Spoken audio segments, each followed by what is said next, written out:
It's time for bookkeeping, beer, and BS. We're going to go numerical here because this is a bookkeeping show. On a scale of 1 to 10, 10 being in favor of concrete, 1 being in favor of carpet.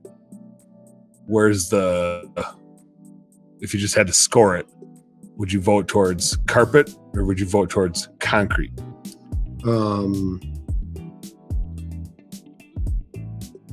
It's a weird ass. I think concrete, much bigger. No, it's not. You're not laying concrete. You're doing concrete coatings. I should specify. I don't know if you said that. Yeah, it's just concrete coatings. You know, you could get over 1 million really fast with not that many employees.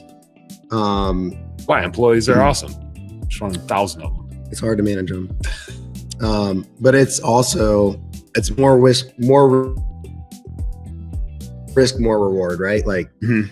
So spending a lot on marketing, your customer lifetime value is the first transaction for the most part. Like it's not repeat business. So you're constantly having to sell.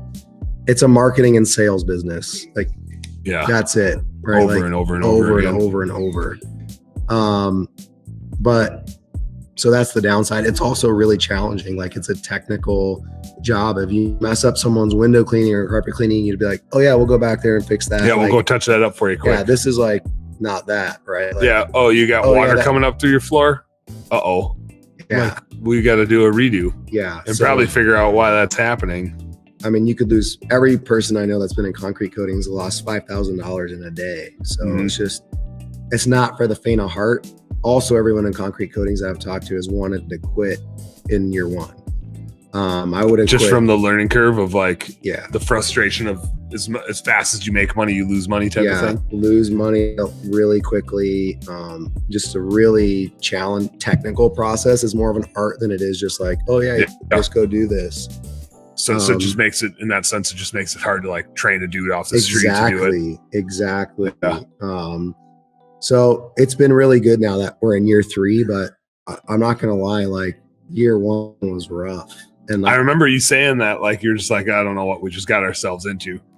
I would have quit if my brother wasn't in it with me. Yeah. I just talked to another guy who's been really successful in it here today. And he's like, I've got 3 or 4 people that are getting out and before they finish year 1, and they're willing to walk away from $70,000 investment. Thousands of invested dollars. But it's stressful. Yeah. Yeah. Would you, now that you've gone through a few years of it,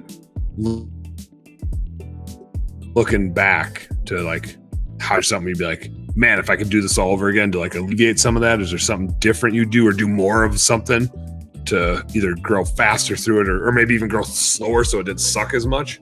I had the benefit of seeing a lot of businesses through SendJim and being connected with a lot of like all-star entrepreneurs, even in this space. And so I feel like I followed the playbook pretty closely. Like I wasn't out there like forging my own path. Like I kind of said like, okay, these are the best of the best guys. Like I'm going to do everything they tell me. It was just challenging. Like I can't look back and be like, man, I wish I would have done that differently. Like I feel like we did what they said. It's just, it's a steep learning Even curve. then. Yeah. Even then. Without knowing those people, like I would have never made it. Yeah. Yeah. Well, I feel like just anything entrepreneurial kind of tends in that direction.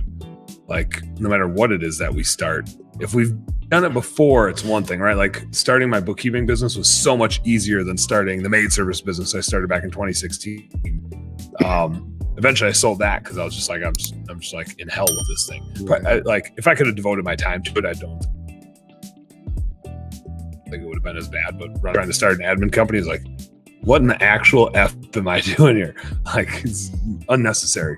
But there's always that, like, it reminds me of when you are, I don't know if it would remind anybody else of this, but when you're working on a spreadsheet and you have this badass thing built out and then your computer crashes and it doesn't save and you're like, fuck, like I spent so much time working on that thing. You don't even want to restart. Yeah. You're just like, but then the next time you do it faster like a quarter of the better. Time. And you like actually come up with some ideas. Like it's daunting to think about doing it again, but the next time you do it, you're just like, yeah, I'm a beast. Yeah. And when you get it done that time, you're actually like a little bit thankful. You're like, the first version, I probably would have like built this half-assed version and been okay with it.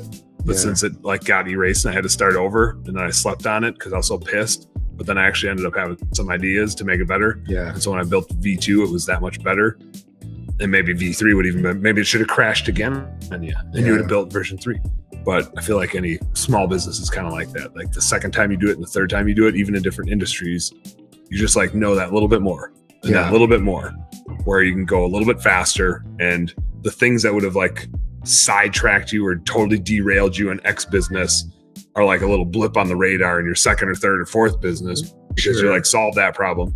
Like, I know not to be stressed about that. I know exactly how to solve that or who should solve that. Yeah. So I think there's a little bit of that going on maybe.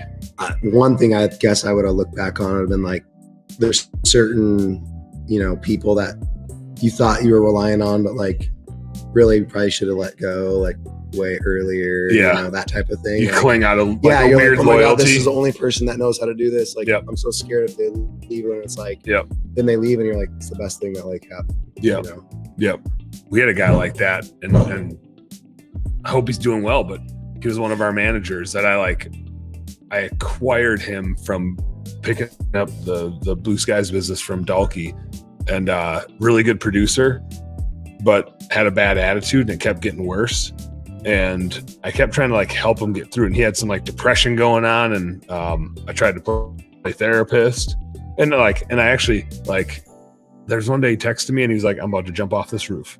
And it's like, oh, this is what like running a small business is like. I'm about to try to like help my employee not commit suicide. And I did. He didn't jump off the roof. But I like, this is where like running a small business and having a family is always like tricky. Like I was about to head out of town on a family vacation. And I'm like, sorry, honey. You gotta stop. This guy was 2 hours away in the opposite direction. I gotta go. I don't know what else to do. Like, you'll understand, you won't be happy, but he's gonna kill himself at a customer's property. Maybe he's not going to, right? I don't think he's going to, but how good is it gonna look if you took on vacation and he does it, right? Yeah. Hey, just call our workers' comp real quick before you do that. What do you do? So it's just like there's such weird things, and eventually like he opted out. Like I tried to bring him along, and eventually we just like mutually decided like it just wasn't a good fit anymore. And after that, it was just like, oh man, like my world got a whole lot easier not having to like lose sleep over how's he doing, because it takes a toll on you, right? Like when you run, and I think employees don't understand, like they won't understand the problems and the issues and challenges that business owners have, but they'll never understand that all of their problems are also ours. Yes. Like those are the things that keep me up at night. It's like, what are my employees struggling with? Yes. Like, I got my own struggles, but I'm like worried about them. I can't do a good job at work if they're having issues in their life. Yeah. It's like, I want what's best for them, but I also want them to learn. I don't want to like bail them out, right? It's kind of like kids, right? It's like, I don't want to just like make shit easy for them. I want to learn. Otherwise they're going to be useless to other people.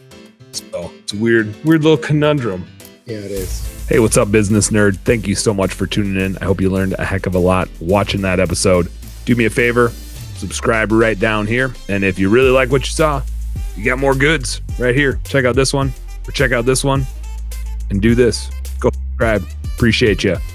Work smarter, work harder, go earn yourself some pride. Catch you on the next one.